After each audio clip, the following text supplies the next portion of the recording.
纳东非的国家肯亚和亚产者是差真济，当地所谓落差嘛真明显。所以即马有民间的科技教育团体上较俗的学费，咧教技术一波经济弱势的囡仔，会当学电脑的程式、手机的软体，要提升因未来的竞争力。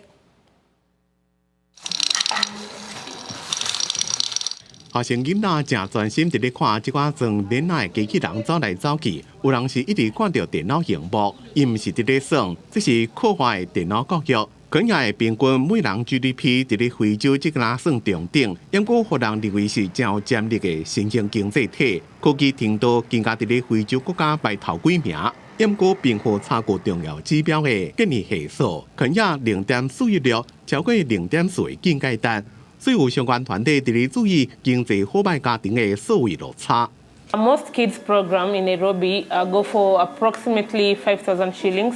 which is around $50.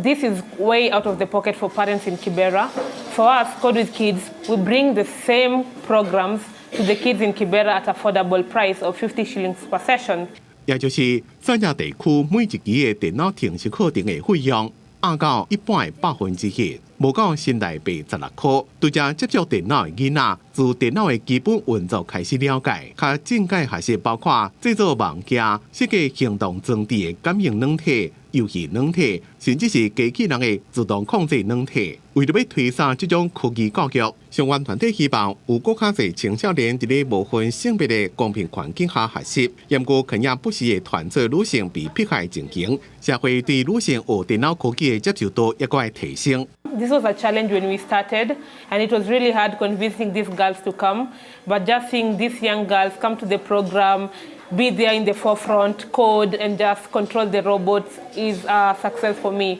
Now the world is moving faster, and everything is connected to technology. So it is important for me to do this so that I can be competent